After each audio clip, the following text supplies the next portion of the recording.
All right, folks, ready to dive deep? Today, we're going after one of the most significant events in history, the crucifixion and the resurrection of Jesus. Huge, yeah. We've got this incredible analysis here titled The Crucifixion and Resurrection of Christ, an in-depth analysis. And I'm already kind of hooked by some of the angles it takes. It's a story that's been told and retold for centuries. I mean, it still has that power, doesn't it, to surprise us, challenge us. For sure. So before we even get to the events, I'm curious, right? The world Jesus lived in, it wasn't exactly a peaceful time, was it? No, not at all. First century Judea, I mean, talk about a pressure cooker. You've got the Roman Empire in control. And while they weren't exactly known for being, gentle. Right. Then you've got the Jewish people themselves, deeply divided, really yearning for a Messiah, a liberator to free them from Roman rule. So Jesus walks into this whole situation preaching love and a kingdom of God. That must have caused some serious tension. Oh, absolutely. The established religious authorities, the Pharisees, the Sadducees, they saw Jesus as a direct threat, Really? Oh yeah, his message was radically different from their whole interpretation of the law, and his popularity with the common people. Well, that was making them pretty nervous. You can practically feel the tension building, like a fuse burning closer and closer to dynamite. Let's talk about the events leading up to the crucifixion. It's the political maneuvering that always gets me. It's so intriguing. Yeah, it's like a political thriller, honestly. You have the arrest in the Garden of Gethsemane, then the trial before the Sanhedrin, the Jewish high court, right? Right. But they needed Rome's approval for the death penalty. And that's where Pontius Pilate comes in. Pontius Pilate, and he's no pushover, right? I mean, he's got an empire to run, doesn't want any unnecessary trouble. Exactly. The analysis actually points out that Pilate even says, straight up, he finds no fault with Jesus. But he's also dealing with, a volatile crowd, intense pressure from the Jewish authorities. So he washes his hands of it, literally, according to the story, and sentences Jesus to death. Crucifixion. Whenever I hear that word crucifixion, I get chills instantly. Can we talk about just how brutal this method of execution really was? It was designed to be the ultimate deterrent. Imagine, right? You're forced to carry your own cross, this heavy, rough-hewn beam, through the streets. Oh, wow. You're mocked, you're beaten, already bleeding. And then the crucifixion itself, the nails driven through your hands and feet, your body weight pulling on those wounds. I mean, it was agonizingly slow. Meant to maximize suffering, send a very clear message. This is what happens to those who defy Roman authority. It's hard to even fathom that level of pain, and yet, amidst all of that, you have this detail about Simon of Cyrene helping Jesus carry the cross. What do you make of that? What strikes me is, even in this moment of utter brutality, there's a flicker of compassion. Someone steps forward out of the crowd and helps bear that burden. I think it speaks to the idea that even in the darkest times, we're not alone. That's a powerful thought, one I think a lot of people listening can relate to.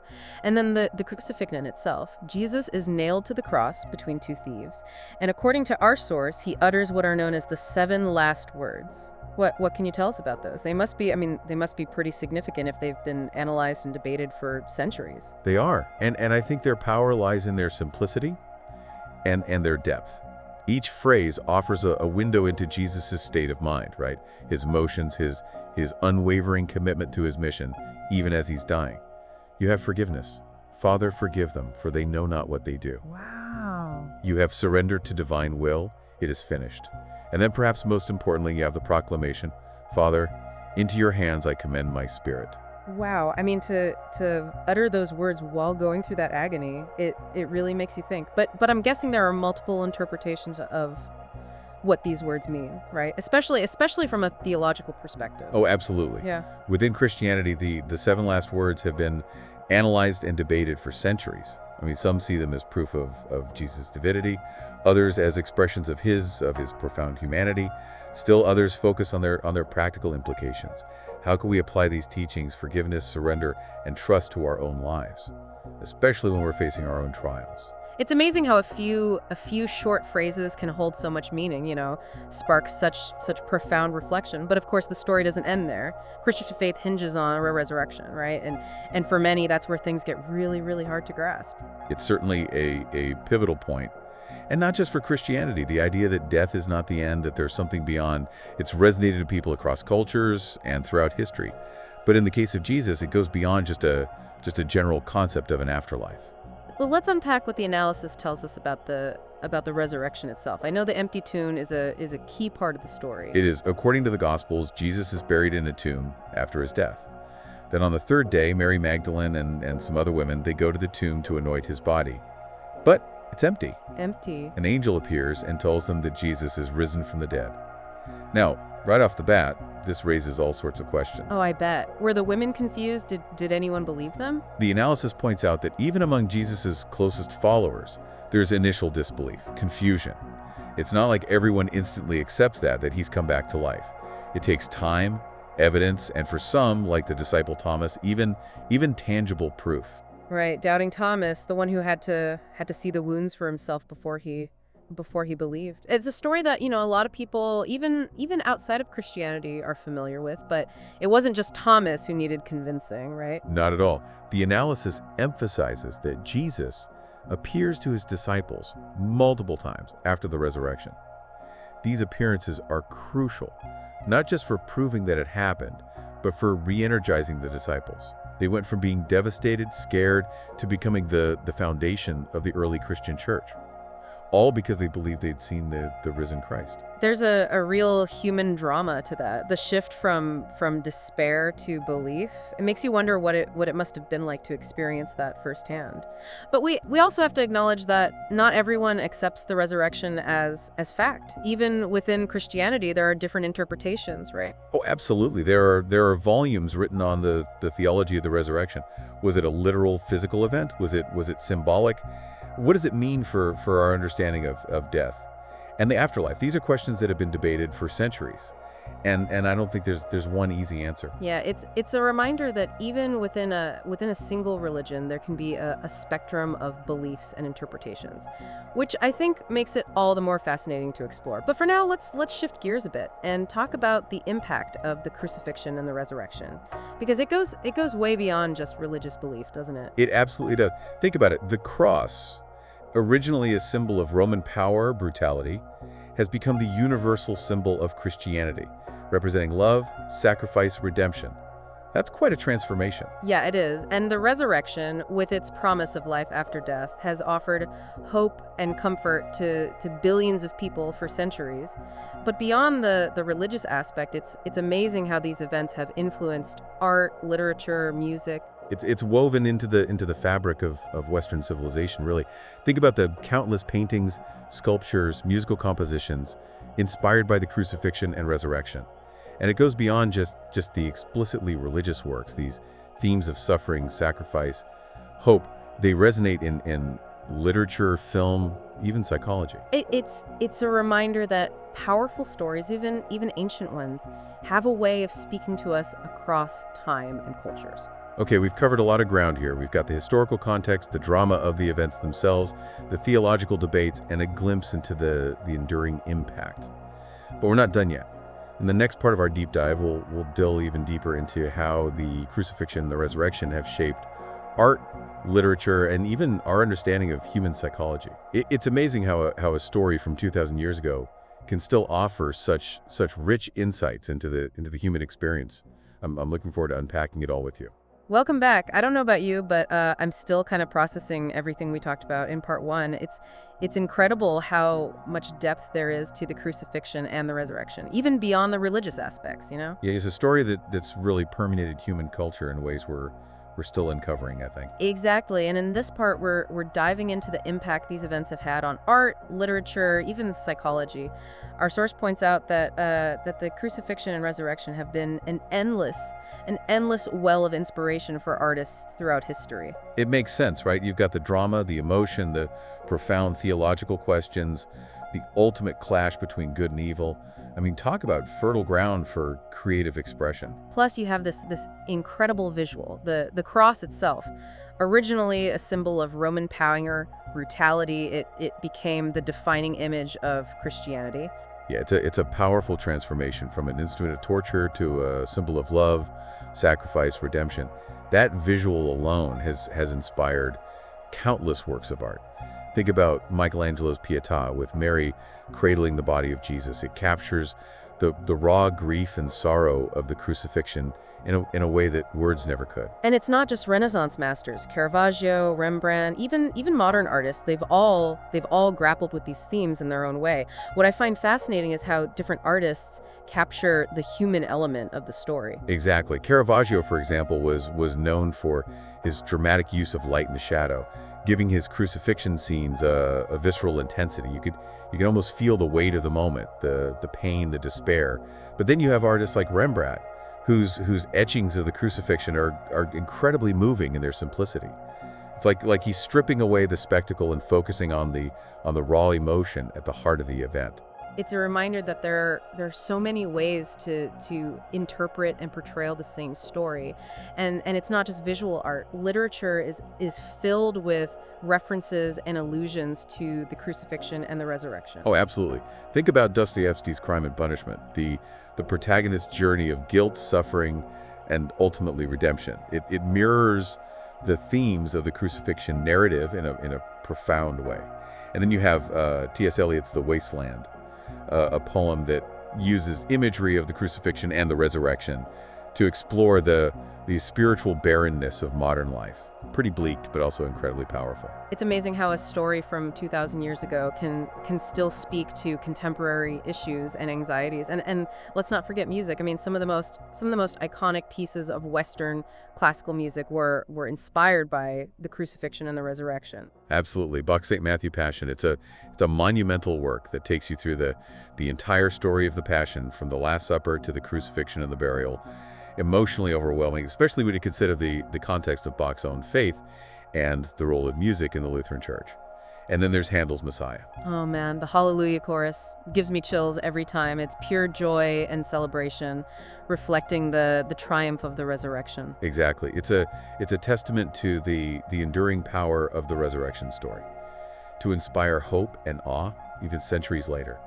And what's remarkable is that even if you remove the explicitly religious context, the core themes of the crucifixion and resurrection still resonate. That's what I find so fascinating. It's like these events tap into something fundamental about the human experience. They do. They speak to our capacity for both great love and great cruelty. They force us to confront the realities of suffering and death. And they offer us a glimmer of hope, a possibility of redemption, even in the face of despair. It's no wonder these themes have found their way into psychology as well. Right. Think about the concept of forgiveness, which is so central to the crucifixion narrative. Psychologists have found that holding on to anger and resentment can be incredibly damaging to our mental and physical health. Forgiveness, on the other hand, can be incredibly liberating. It allows us to let go of the past and move forward in a more positive way. It's like Jesus, even while being crucified, says, "Father, forgive them, for they know not what they do." That's a pretty radical act of forgiveness, even by today's standards. It is, and it goes beyond just forgiving individuals. The concept of atonement, which is a key theological concept connected to the crucifixion, suggests that Jesus' death somehow atones for the sins of all humanity. Now, whether you take that literally or metaphorically, it raises interesting questions about the nature of guilt, responsibility, and the possibility of redemption on a collective level. It's almost like a psychological archetype. This idea of one person sacrificing themselves for the good of the many. We see it in myths, in literature, in real life acts of heroism. It seems to tap into something deep within us. It does, and then there's the resurrection, which speaks to the human longing for something beyond death. It's no coincidence that belief in a common life is found in almost every culture throughout history. It makes you wonder if it's hardwired into us, this need to believe that death is not the end. Maybe it is. And the resurrection, whether you interpret it literally or metaphorically, offers a powerful image of hope and renewal. It suggests that even in the darkest of times, there is always the possibility of new life, new beginnings, and that's a message that can be incredibly comforting, especially in the face of loss or grief. I love that. It's like the resurrection becomes a metaphor for the human capacity for resilience, for transformation. And that's something we see throughout history, right? Individuals and communities rising from the ashes, rebuilding after devastation. That spirit of resilience, of hope, is, I think, deeply connected to the power of the resurrection story. It's interesting how the crucifixion and the resurrection have been interpreted and reinterpreted throughout history, often reflecting the social and political concerns of the time. It's almost like these events act as a mirror, reflecting back to us our own hopes, fears, and anxieties. For example, during the Civil Rights Movement, the image of the crucified Christ was often used to symbolize the suffering and oppression of African Americans. And in liberation theology, the resurrection is seen as a call to action, a reminder that we have a responsibility to fight for justice and equality in this world. Exactly. These stories are not static or fixed in meaning. They continue to evolve and speak to us in new and relevant ways depending on the context in which we encounter them. I think that's part of what makes them so endlessly fascinating. It's a reminder that even ancient stories can still be relevant, can still challenge and inspire us. So as we wrap up this deep dive, what's the one key takeaway you'd want our listeners to ponder? I'd say this: whether you approach the crucifixion and the resurrection from a faith perspective, a historical perspective, or simply as powerful narratives that have shaped human culture, these stories invite us to grapple with the big questions of life. The nature of suffering, the meaning of love and forgiveness, the possibility of hope in the face of despair. And in a world that often feels fractured and uncertain, I think those are questions worth pondering, no matter who you are or what you believe. Beautifully said. And as always, dear listeners, we encourage you to continue exploring these profound topics on your own. Until next time, keep diving deep. Welcome back to the final part of our deep dive into the crucifixion and the resurrection. We've covered so much: the historical context, the brutality of the events, the theological debates, the impact on art and literature, even the psychological implications. It's been quite a journey. And a reminder that even a story from 2,000 years ago can still have the power to provoke us, challenge us. Absolutely. So let's get to the heart of it, right? What is the enduring relevance of the crucifixion and the resurrection in our world today? What can we, as individuals living in the 21st century, what can we actually take away from these events? That's the million-dollar question, isn't it? And honestly, I think there are multiple layers to it. On one level, there's the message of radical love and forgiveness that Jesus embodies. In the face of unimaginable cruelty, he responds with compassion. He teaches us to love our enemies, to forgive those who've wronged us. It's a beautiful ideal, but let's be real. It's also incredibly difficult to put into practice, Especially in today's world, we're bombarded with news of conflict, division, just plain nastiness. It is hard. I'm not going to sugarcoat that, but I think that's precisely why it's so important to keep wrestling with this message. If we want to create a more just and compassionate world, we have to start with ourselves, with our own capacity to forgive, to show empathy, even when it's hard. It makes you think about all the little ways we hold on to resentment, all the grudges we carry. Maybe that's where the real work begins, not with some grand gesture, but with the daily practice of letting go. I think you're onto something there. It's like building a muscle. That ability to forgive, and it might start with something small, like forgiving that person who cut you off in traffic, or the coworker who took credit for your idea. But the more we practice it, the stronger that muscle becomes, and maybe, just maybe, it starts to spill over into the bigger, more complex issues we face as a society. Yeah, like a ripple effect, starting with ourselves and expanding outward. Now, beyond forgiveness, I think the story of the crucifixion also speaks to the importance of standing up for what you believe in, even when it's unpopular. Absolutely. Jesus was willing to challenge the status quo, to speak truth to power, even though it ultimately cost him his life. That takes immense courage and conviction. And in a world where it's so easy to to go along with the crowd, to stay silent when we see injustice. I think that example is more relevant than ever. Yeah, it's like what are we willing to stand up for? What are the values that are so important to us that we'd be willing to risk something for them? Those are tough questions to ask ourselves, but I think they're essential. They are, and it doesn't mean we all have to become, martyrs or activists. It might be something small, like speaking up against a casual racist joke, or refusing to participate in gossip that's hurting someone. The point is, the crucifixion reminds us that silence in the face of injustice can be complicity. That's a powerful thought. And then of course we have the resurrection. I know we talked about the different interpretations, but what I'm curious about is its enduring appeal, even for people who aren't necessarily religious. Well, I think it speaks to our deepest longing, our desire for something beyond this earthly existence. We all know on some level that our time here is finite.